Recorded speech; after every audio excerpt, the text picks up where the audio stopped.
Good morning, folks. Welcome back to another episode of Life in the Gap. We're going to be remodeling this bathroom here today, finishing it up. You can see it was a full bath at one time. We're going to take that tub out, borrow that room to expand the kitchen.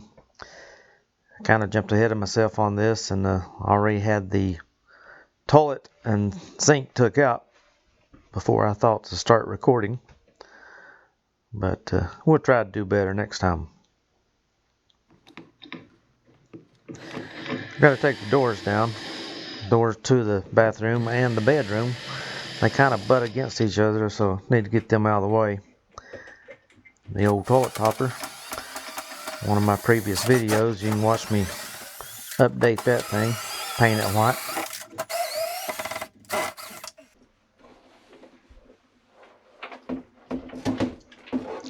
Built that thing for Dad back in the early 2000s. This old medicine cabinet, the thing's been hanging there since the 70s. It's rusty, crusty. I think the light didn't work on it. I'm going to go ahead and tear the shower head out here.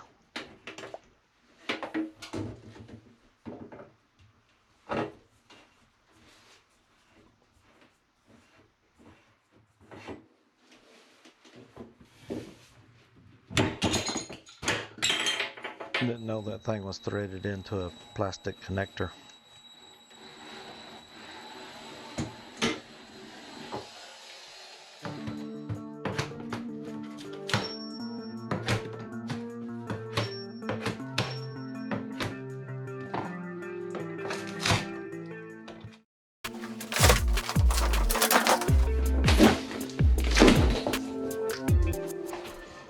My dad built this section onto this house back when I was probably 5 or 10 years old.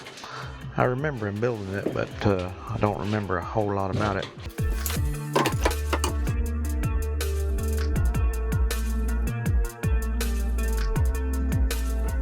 Dad used a lot of pieces of 2x4s and furring strips. A lot of nails.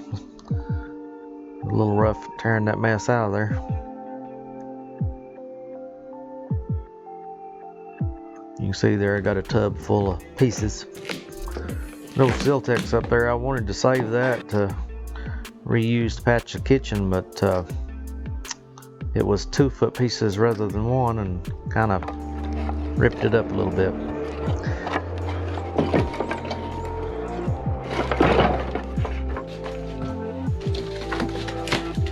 This old sheetrock here, it was a pain to get off of there. Just come off in little chunks.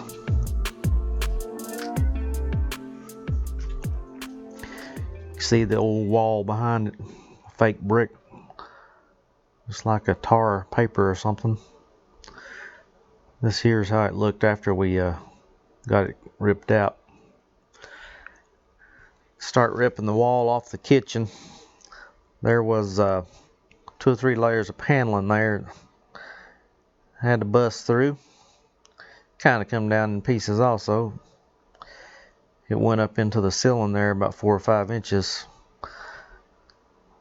The kitchen and bathroom both had fake ceilings. 2 ceilings, if you know what I mean there. Dropped down the width of a 2x4. The bathroom had an old cast iron tub in it, and those things are pretty heavy. Since nobody wanted it, I decided just to go ahead and beat it up with a sledgehammer, move the thing on out of there, and we had a visitor. Got one bathtub day. Real too late now. Thought that thing would break easier than that. Hey. Looking at you can tear that size off. I ain't got a blade sharp enough. Okay.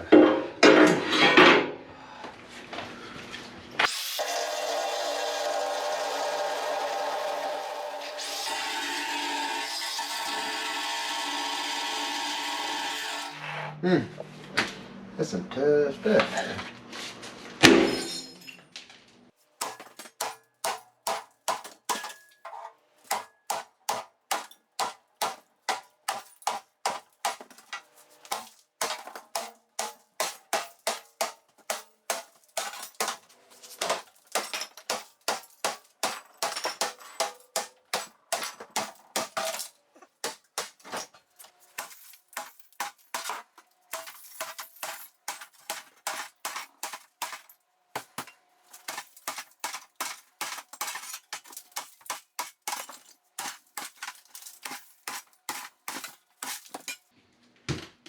Old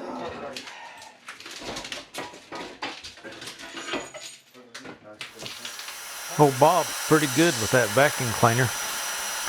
As I stood there watching him, I realized just what a bad shape that bathroom floor was in. It had old particle board beneath where the tub sat, and as you can see there, that particle board was pretty much sawdust. I had to cut out the sewer pipe before I started removing the bathroom floor. This room had the old pine tongue and groove flooring in it, and you see there it's on 2-foot centers, and where there was all the holes cut out for the plumbing, some of them were sort of just hanging by a thread. I went ahead and cut the whole floor out and replaced it with Advantech. This is the new bathroom floor and the part that borrowed off of the kitchen. So here's the Advantech again from the upper view. We're not stealing a whole lot of room off of this bathroom for the kitchen, basically just the width of the tub.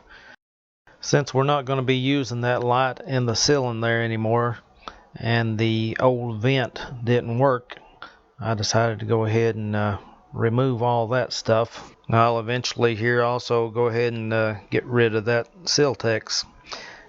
This bathroom wall was inset 2x4's width from what the kitchen wall was, so that's what I'm doing here right now, building that wall out to make them meet up. The barn door. I got a chuckle when I saw that. Dad used a lot of old lumber from houses that he had torn down in the neighborhood. Gonna go ahead here now and start building the wall back up. I gotta get up in the attic and play electrician and plumber. Gotta move a few wires around, and there's an old vent stack there that wasn't actually hooked up to anything, so I'm gonna cut that out. There is a vent stack for this bathroom, but it's a 3-inch pipe. It's not that 1.5 inch that you saw there a second ago. So the bathroom is turning into a powder room, and a rather small one at that. It's basically going to be about a 6x3, give or take a few inches. I'm turning 2x4 sideways on these walls to try to thicken up the walls a little bit. They were only about the width of a 2x4 actually, turned sideways. So we're trying to make them at least 3-inch. They do have a couple sheets of paneling in between there, so it'll end up being about the width of a 2x4, 3.5 inches time I'm through with it.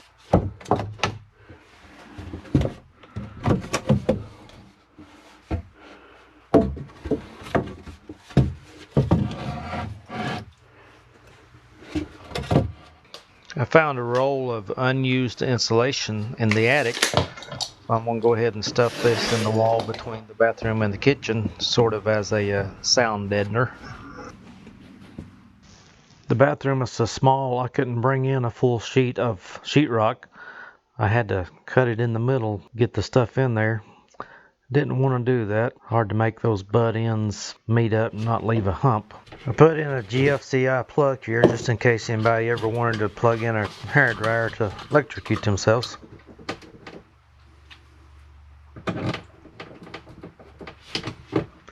Well, we got all the sheetrocking done now. Getting ready to do the mudding. This bathroom is so small, there's not hardly enough room for me and a tripod both in here, so I'll do that off camera. This year's after we got it mudded, of course. I put 3 coats on there, sanding in between layers. This year, of course, is with a coat of primer on it. And now I'm going to saw out a piece of 2x4 so I can put the fan in the center. The fan before was on the right hand side of that 2x4. Try to center that up a little, make it a little bit more aesthetically pleasing. That 2x4 was not weight bearing, by the way. Still got the vent a little off center, but I'm not going to fool with that. My sister wanted the bathroom painted navy, and she went to Walmart and tried to get them to mix up some paint. This grape That's what they came up with. That's what I call it anyway. I went to Lowe's, had them mix up some, and it was a little better, in my opinion.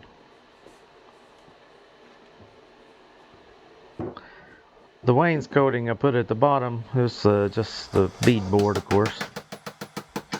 I was not very impressed with the quality of the board. It had to be very, very careful with it to keep from chipping it. The light was a fairly straightforward install. I did hook the light and the fan together on the light switch, so if you have light, you also have a fan.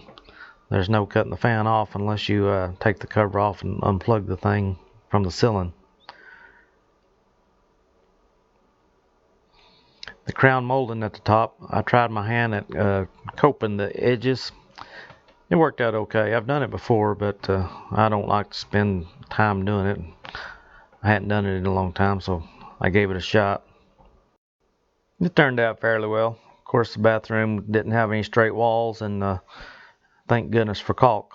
Same with the chair rail trim around the top of the wainscoting there. I did use a miter on it and on the baseboards. So this here is how she turned out. I put down a gray vinyl planking floor, put up the toilet topper that I restored a little bit,